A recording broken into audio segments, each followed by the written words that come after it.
রাধে রাধে বন্ধুরা, আজ আমরা নবম শ্রেণীর প্রথম অধ্যায় অর্থাৎ জীবন ও তার বৈচিত্র্য এর short notes theory theory theory plus question answer আলোচনা করব। থিওরি প্লাস কোশ্চেন অ্যান্সার অর্থাৎ তোমার থিওরি কমপ্লিট হবে, তারপরই এমসিকিউ কোশ্চেন নেওয়া হবে, যাতে যাচাই করা যায় যে তোমার প্রিপারেশন, তুমি ভিডিওটা ঠিক ভালোভাবে দেখলে কিনা। তো চলো বেশি কিছু কথা না বাড়িয়ে শুরু করা যাক। তো দেখো, আমাদের জীবন ও তার বৈচিত্র্য এর প্রথম টপিক কি আছে? Origin of life. দেখো, অরিজিন অফ লাইফ, কিভাবে জীবন উৎপত্তি হয়েছিল সে বিষয়ে নানা বিজ্ঞানী নানা মত দিয়েছেন। তার মধ্যে একটি হলো হট ডাইলিউট স্যুপ। বিজ্ঞানী জেবিএস হেলডেন এর মতে আদিম সমুদ্রের উত্তপ্ত জলে বিভিন্ন জৈব যৌগের মিশ্রণকে হট ডাইলিউট স্যুপ বলা হয়। অর্থাৎ বিভিন্ন জৈব যৌগ, যেমন নানা ধরনের গ্যাস, তারপরে জৈব পদার্থ মানে কি? দেখো, আমি তোমাদের কাছে প্রত্যেকটা টার্ম যেগুলি অজানা সেগুলি খুবই ডিটেলসে আলোচনা করব। জৈব যৌগ অর্থাৎ কি? যে সমস্ত যৌগে কার্বন কণার উপস্থিতি লক্ষ্য করা যায়। কার্বন, CARBON, কার্বনের সংকেত কি? সি। কার্বন লক্ষ্য করা গেলেই তাকে আমরা জৈব যৌগ বলবো। জৈব যৌগ। আর যার থেকে জৈব যৌগ মানে আর কি বলা যেতে পারে? যার থেকে জীবনের উৎপত্তি হতে পারে। জৈব যৌগ মানে জীবনের উৎপত্তি হতে পারে, কিন্তু অজৈব যৌগ থেকে জীবনের উৎপত্তি হয় না। তো চলো, হট ডাইলুট স্যুপ আমরা জেনে নিলাম। হট ডাইলুট স্যুপ এর মতটা কে দিয়েছিলেন? হেলডেন, বিজ্ঞানী হেলডেন, এটা মনে রাখবে। হট ডাইলিউট স্যুপ কাকে বলে? যদি পরীক্ষা আসে তাহলে তোমরা এটা লিখে দেবে। কি লিখবে? এটা পুরোটা লিখে দেবে। এটা খুবই ছোটভাবে সংক্ষিপ্তভাবে লেখা আছে। তারপরে আমরা চলে আসি কোয়াসার ভেট কি? এটি খুবই গুরুত্বপূর্ণ, এখান থেকে কোশ্চেন আসে। দেখো, বিজ্ঞানী অপারিনের মতে প্রোটিন, লিপিড ও কার্বোহাইড্রেট মিলে যে কলোয়েড জাতীয় কণা তৈরি হয়েছিল তা হলো কোয়াসার ভেট। অর্থাৎ protein plus lipid plus carbohydrate মিলে মিক্স হয়ে যে কলোয়েড জাতীয় কণা তৈরি হয়েছিল। কলোয়েড অর্থাৎ কি? মানে যেমন ধরো, তোমরা টুথপেস্ট তো দেখেছো, যদি টুথপেস্টটা স্বচ্ছ হয় তাহলে সেগুলিকে কলোয়েড বলা যেতে পারে। তো চলো, তারপরে আমরা এখন জানলাম কোয়াসার ভেট কি। তারপরে দেখো, মাইক্রোস্ফিয়ার কি? বিজ্ঞানী সিডনি ফক্সের মতে প্রথম কোষীয় গঠন হলো মাইক্রোস্ফিয়ার। প্রথম কোষীয় গঠন কাকে বলা হয়েছে? কার মতে? সেটা সিডনি ফক্সের মতে। প্রথম কোষীয় গঠন হলো মাইক্রোস্ফিয়ার, এটুকু লিখে দিলেই হবে। এবারে মাইক্রোস্ফিয়ার জিনিসটা কি? অর্ধভেদ্য পর্দা পরিবৃত্ত প্রোটিন কণা। মানে ধরো এটা প্রোটিন কণা হলো, এটায় সেমি পারমিয়েবল মেমব্রেন থাকে, অর্থাৎ ভিতরে যেতে পারবে কোনো কিছু কণা, দ্রবণ কণা, কিন্তু বাইরে আসতে পারবে না। এটাকে বলে অর্ধভেদ্য পর্দা। এই পর্দাটাকে কি বলা হবে? অর্ধভেদ্য পর্দা। আশা করি বোঝাতে পেরেছি। এরপর চলো আমরা আসি নেক্সট টার্ম, বিন্যাস বিধি বা ট্যাক্সোনমি। এখান থেকে খুবই গুরুত্বপূর্ণ, এই জায়গাটা খুবই গুরুত্বপূর্ণ, এখান থেকে কোশ্চেন আসে। তো চলো, আমরা বিন্যাস বিধির জনককে জেনে নিই। বিন্যাস বিধির জনক হলেন ক্যারোলাস লিনিয়াসকে বলা হয় ট্যাক্সোনমির জনক। এটি খুবই গুরুত্বপূর্ণ।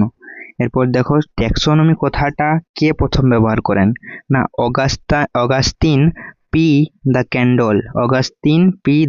ক্যান্ডল। এটি খুবই গুরুত্বপূর্ণ, এখান থেকে প্রায় কোশ্চেন আসে।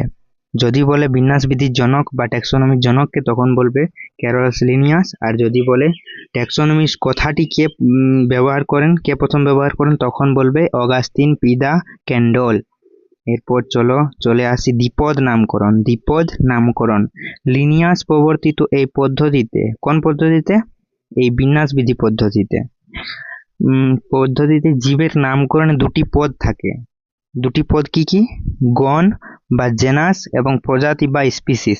যেমন মানুষের বিজ্ঞানসম্মত নাম হলো হোমোসেপিয়েন্স। হোমোসেপিয়েন্সের হোমো, দেখো হোমো, হোমোটাকে বলবো আমরা গণ, এবং সেপিয়েন্স, সেপিয়েন্স, সেপিয়েন্স, এই সেপিয়েন্সটাকে আমরা বলবো প্রজাতি।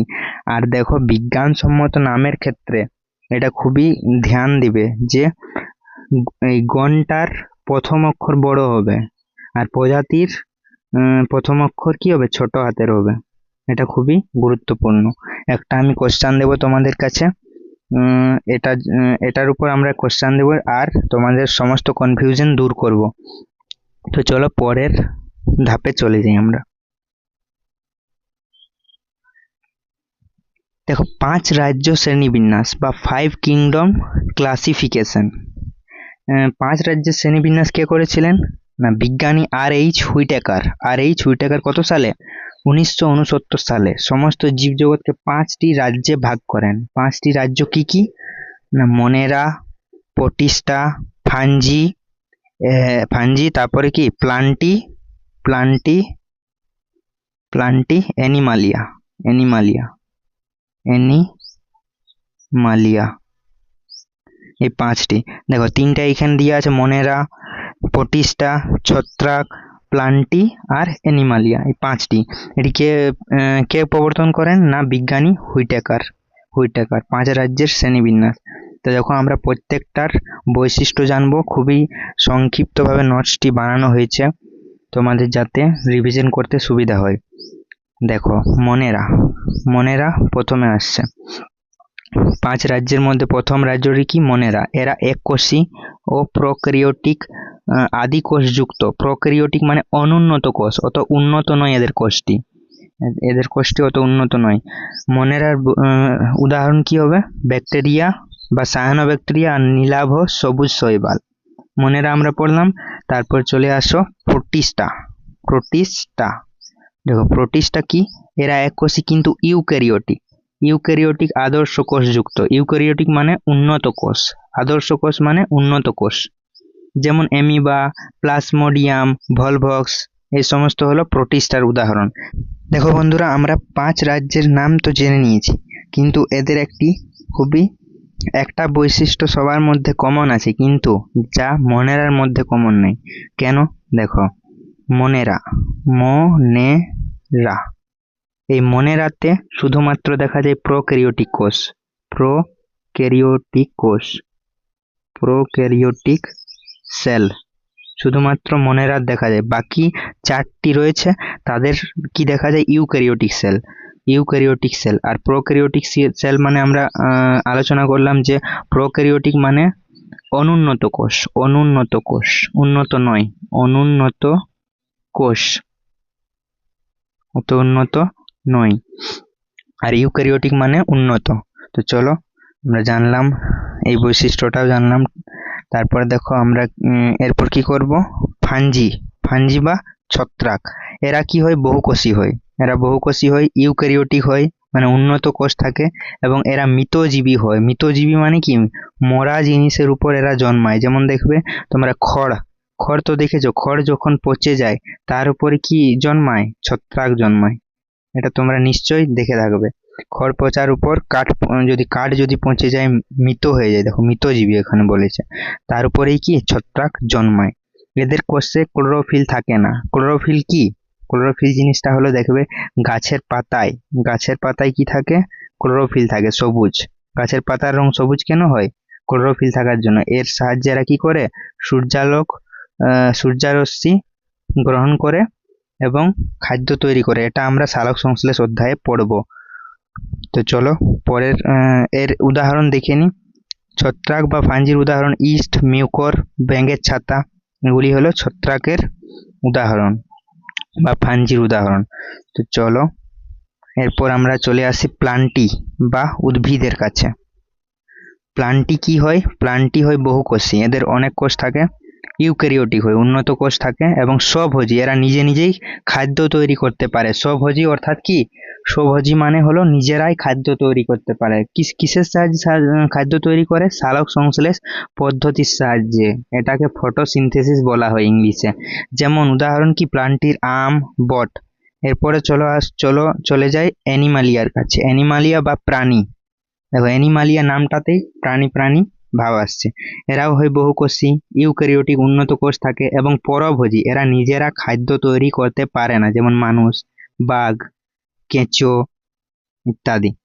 এরপর দেখো উদ্ভিদ রাজ্যের প্রধান ভাগ। উদ্ভিদ রাজ্যের প্রধান ভাগ, উদ্ভিদ রাজ্যের প্রধান ভাগগুলি কি কি? শৈবাল, ব্রায়োফাইটা, টেরিডোফাইটা, ব্যক্তবীজী, গুপ্তবীজী। এদের সম্বন্ধে জানি, চলো। এরা হলো, শৈবালরা হলো সমাঙ্গদেহী। সমাঙ্গদেহী, মূল কাণ্ড পাতায় বিভক্ত নয়। এদের অঙ্গটা কি? সমাঙ্গ থাকে। মানে ধরো শৈবাল দেখে থাকবে তোমরা, এদের সারা অঙ্গটা একরকম থাকে কি না? একরকম থাকে। এদের কোনো কাণ্ড থাকে না, পাতা থাকে না, তাই একে বলা হয়েছে সমাঙ্গদেহী। যেমন স্পাইরোগাইরা, শৈবালের উদাহরণ কি হলো? স্পাইরোগাইরা। এরপর চলে আসো ব্রায়োফাইটা, এটা খুবই ইম্পর্টেন্ট, এটি খুবই গুরুত্বপূর্ণ। ব্রায়োফাইটাকে কি বলা হয়? উভচর উদ্ভিদ বলা হয়। যেমন রিক্সিয়া মোস, ব্রায়োফাইটা। এরপর বন্ধুরা আমি তোমাদের কাছে একটু আলোচনা করে দিই ব্রায়োফাইটাকে উভচর উদ্ভিদ বলা হয় কেন। কারণ এরা সাধারণত সিক্ত স্থানে জন্মায়, কিন্তু যখন, মানে সিক্ত মানে কি, শুকনো জায়গায় জন্মায়, কিন্তু যখন তাদের জনন সম্পন্ন করতে হয় তখন কি প্রয়োজন পড়ে? তখন প্রয়োজন পড়ে জলের। তার জন্য এটাকে উভচর উদ্ভিদ বলা হয়। উভচর প্রাণী তোমরা শুনে থাকবে, কাকে বলা হয়? ব্যাঙ, কচ্ছপ, এদেরকে বলা হয় উভচর প্রাণী। কিন্তু উভচর উদ্ভিদও রয়েছে, সেটা কি? ব্রায়োফাইটা। ব্রায়োফাইটার উদাহরণ রিক্সিয়া ও মোস। এটি খুবই গুরুত্বপূর্ণ একটি কোশ্চেন। কিভাবে কোশ্চেনটা আসে? বলা হয় উভচর উদ্ভিদ কাকে বলা হয়, না তুমি বলবে ব্রায়োফাইটাকে। এরপর দেখো টেরিডোফাইটা, এরা প্রথম সংবহন কলাযুক্ত উদ্ভিদ। টেরিডোফাইটা হলো প্রথম সংবহন কলাযুক্ত উদ্ভিদ, এর উদাহরণ হলো ফার্ন। ব্যক্তবীজী উদ্ভিদ, ব্যক্তবীজী মানে কি? জিমনোস্পার্ম। দেখো ইংলিশে একে বলা হয় জিমনোস্পার্ম। এদের বীজ নগ্ন থাকে, মানে বীজটা বাইরে থেকে দেখা যায়, ফল হয় না, এদের ফল হয় না। যেমন পাইন ও সাইকাস, এগুলি হলো ব্যক্তবীজী উদ্ভিদের উদাহরণ। এবারে ব্যক্তবীজীটাকে তোমরা কিভাবে মনে রাখবে? দেখো যারা জিম যায়, জিম তারা কি, তাদের বডি দেখায় কি না? বডিটা জামা খুলে দেখিয়ে দেয়।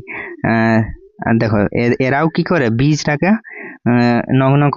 নগ্ন থাকে, এদের বীজটা বাইরে থেকে দেখা যায়, যেমন কি পাইন ও সাইকাস। এবার গুপ্তবীজী কি? এদের বীজ ফলের ভেতরে ঢাকা থাকে, এদের বীজ বাইরে থেকে দেখা যায় না, যেমন আম, জাম। বাহ, ঠিক। তারপরে চলো তোমরা কত মনোযোগ সহকারে শুনেছো তার একটি টেস্ট নিই। তো চলো বলো। দেখো, পৃথিবীর আদিমতম পরিবেশে বায়ুমণ্ডলের নিচের কোন গ্যাসটি ছিল না, অনুপস্থিত ছিল, অর্থাৎ প্রেজেন্ট ছিল না?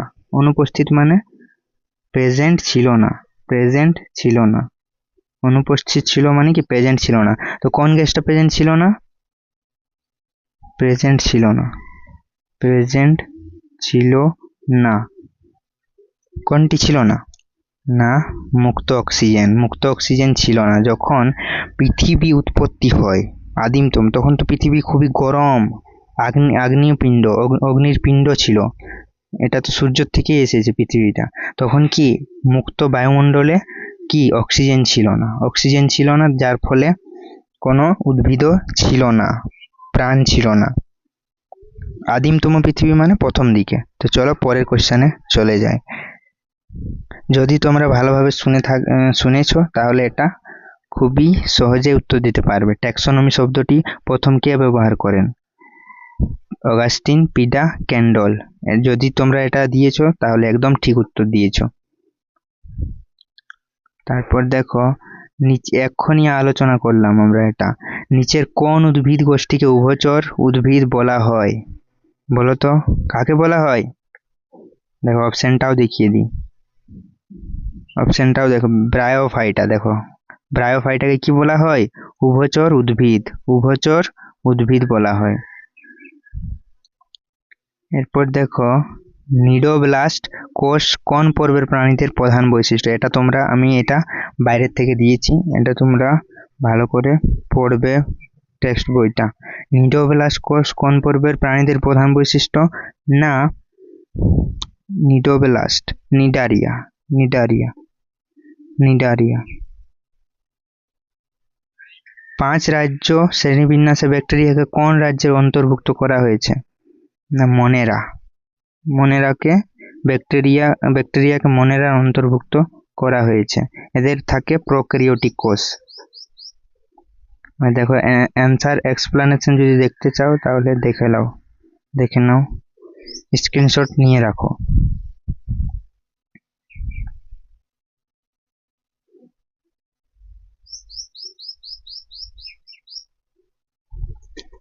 এরপর আমরা প্রাণী রাজ্যের শ্রেণীবিন্যাসের শর্ট নোটস আলোচনা করব। প্রাণী রাজ্যের শ্রেণীবিন্যাস। প্রাণী জগৎকে প্রধানত দুটি ভাগে ভাগ করা যায়: অমেরুদণ্ডী প্রাণী যাকে বলা হয় নন করডাটা এবং মেরুদণ্ডী প্রাণী যাকে বলা হয় করডাটা। প্রধান অমেরুদণ্ডী পর্বসমূহ: নন করডাটা ফাইলাম, নন করডাটা ফাইলা। দেখো পরিফেরা বা ছিদ্রাল প্রাণী। পরিফেরা কোথায় দেখা যায়? সমুদ্রে। এদের দেহ প্রাচীরে অসংখ্য ক্ষুদ্র ছিদ্র বা অস্টিয়া থাকে। দেহে কোয়ানোসাইট নামক বিশেষ ফ্ল্যাজেলা যুক্ত কোষ থাকে। যেমন উদাহরণ হলো সাইকন স্পঞ্জিলা।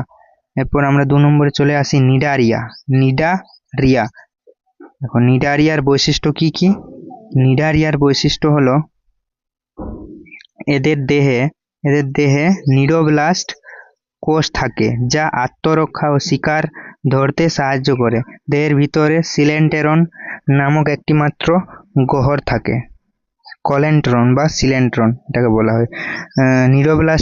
নিডারিয়ার উদাহরণ কি কি? হাইড্রা ও জেলিফিশ। নিডারিয়া হাইড্রা, এটা মনে রাখবে। নিয়ার উদাহরণ কি কি? হাইড্রা ও জেলিফিশ। নিডারিয়া, হাইড্রা ও জেলিফিশ। এরপরে আসবো আমরা টিনোফোরা। এদের দেহে সিলিয়াযুক্ত 8টি চিরুনির মতো পাত বা কম্ব প্লেট থাকে যা গমনে সাহায্য করে। এরপর দেখো বেরো, এর উদাহরণ হলো বেরো প্লিউরোব্রাকিয়া। এরপরে আমরা আসবো প্লাটিহেলমিনথিস বা চ্যাপ্টা কৃমি। প্লাটিহেলমিনথিসের দেহ পাতা বা ফিতের মতো চ্যাপ্টা। রেচন অঙ্গের নাম হলো ফ্লেম কোষ। এটা খুবই ইম্পর্টেন্ট, পরীক্ষায় বারবার আসে। প্লাটিহেলমিনথিসের রেচন অঙ্গের নাম কি? ফ্লেম কোষ বা শিখা কোষ। এরপর এর উদাহরণ দেখবো আমরা ফিতাকৃমি আর প্ল্যানেরিয়া। আর একটা লিখে রাখো যকৃৎ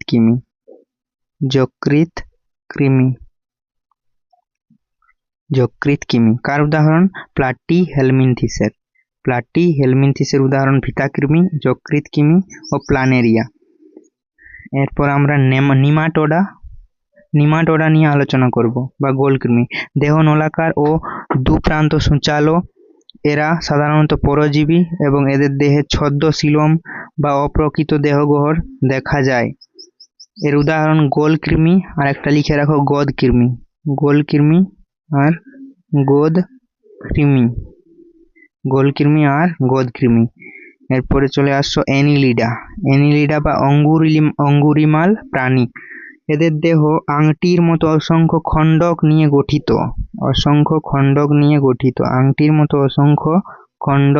গঠিত।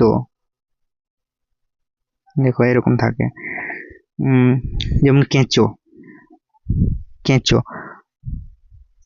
রেচন অঙ্গ হলো নেফ্রিডিয়া। অ্যানিলিডার রেচন অঙ্গের নাম কি? নেফ্রিডিয়া। বা কেঁচোর রেচন অঙ্গের নাম কি? নেফ্রিডিয়া। আর অ্যানিলিডার উদাহরণটা খুবই ইম্পর্টেন্ট, কেঁচো, জঁক। কেঁচো, জঁক, দুটো মনে রাখবে ভালো করে। এরপর দেখো আর্থ্রোপোডা বা সন্ধিপদ প্রাণী।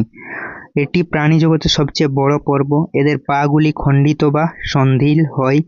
দেহে কাইটিন নির্মিত বহিঃকঙ্কাল দ্বারা আবৃত থাকে আর্থ্রোপোডা। যেমন উদাহরণ, যত সমস্ত মশা মাছি রয়েছে সবই, যত পোকা রয়েছে, পোকা কীট পতঙ্গ সবই আর্থ্রোপোডার অন্তর্গত। যেমন আরশোলা, প্রজাপতি, চিংড়ি, মশা, মাকড়সা সবকিছুই হলো আর্থ্রোপোডা। আর এই পর্বটা সব থেকে বড়, বিগেস্ট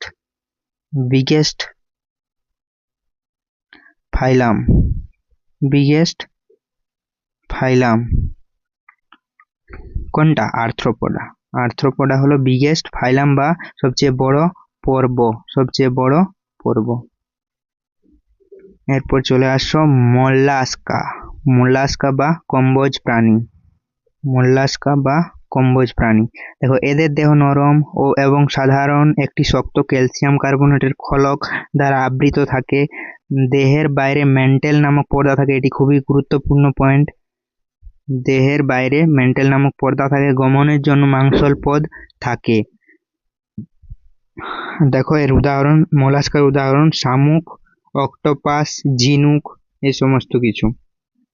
এরপর দেখো একাইনোডার্মাটা বা কন্টকটকি। এদের ত্বক কাঁটাযুক্ত। গমনের জন্য নালীপথ এবং দেহে জল সংবহন তন্ত্র ওয়াটার ভাস্কুলার সিস্টেম থাকে। এরা সম্পূর্ণ সামুদ্রিক, যেমন তারা মাছ ও সি আর্চিন। আরেকটা লিখে রাখো, সমুদ্র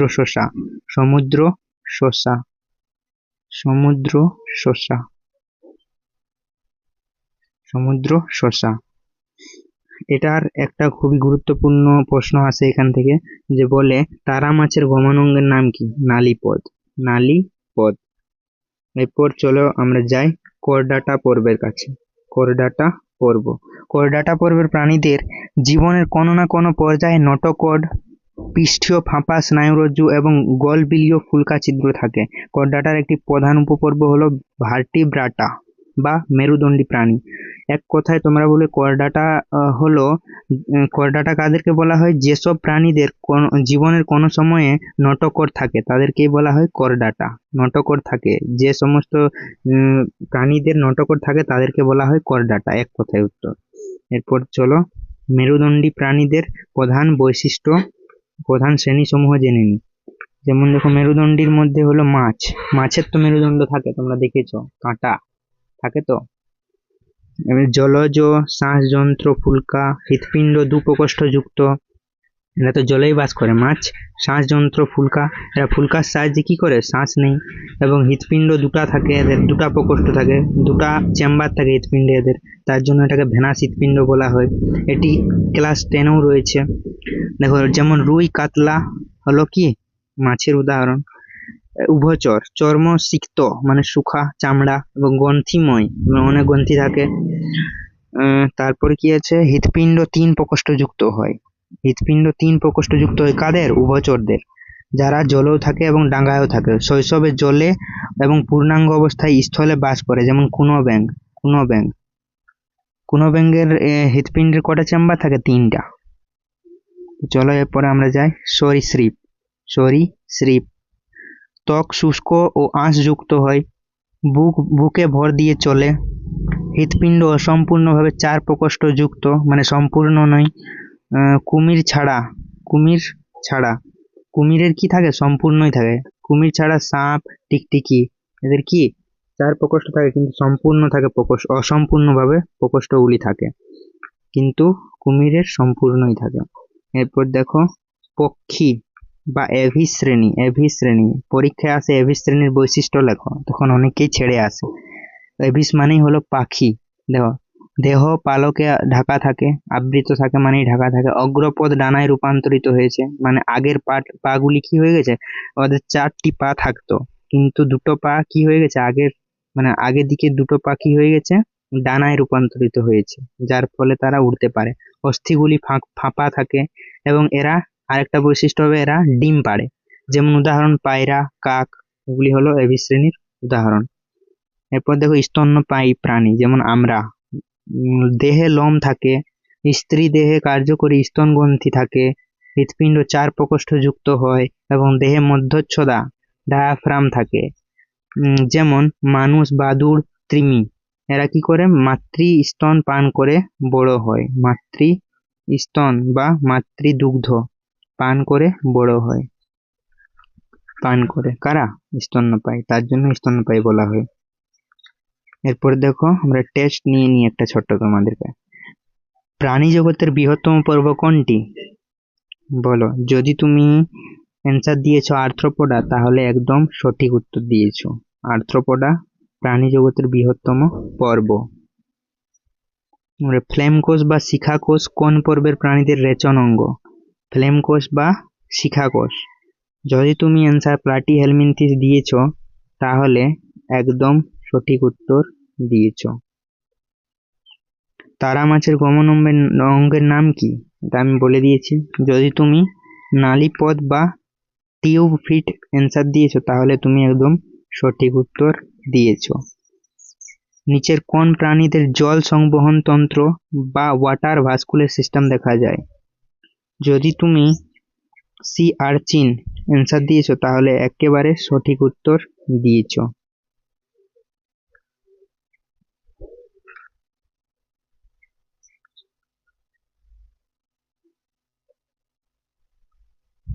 তারপরে দেখো কোন শ্রেণীর মেরুদণ্ডী প্রাণীদের হৃৎপিণ্ডে 2টি মাত্র প্রকোষ্ঠ থাকে? কাদের 2টি মাত্র প্রকোষ্ঠ থাকে? না, মৎস্যের 2টি প্রকোষ্ঠ থাকে। অ্যান্সারগুলি মিলিয়ে নাও। আর্থ্রোপোডা বৃহত্তম পর্ব কেন হলো? দেখো, প্রাণী জগতের মধ্যে আর্থ্রোপোডা ও সন্ধিপদ প্রাণীদের প্রজাতির সংখ্যা সবচেয়ে বেশি, প্রায় 80% প্রাণী আর্থ্রোপোডা। পতঙ্গ শ্রেণী এই পর্বের একটি বিশাল অংশ। দেখো, প্লাটিহেলমিনথিস হলো কি হলো? ফ্লেম কোষ, যার রেচন অঙ্গ। তারপরে দেখো নালীপথ বা ফিড টিউব কার গমন অঙ্গ হলো? এটা তারা মাছের গমন অঙ্গ। এর সাহায্যে এরা চলাফেরা করে।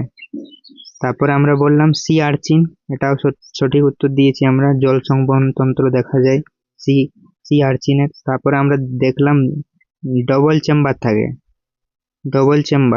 হৃৎপিণ্ডের 2টি প্রকোষ্ঠ থাকে কার? মাছের। তারপরে দেখো এটাও দেখে নাও।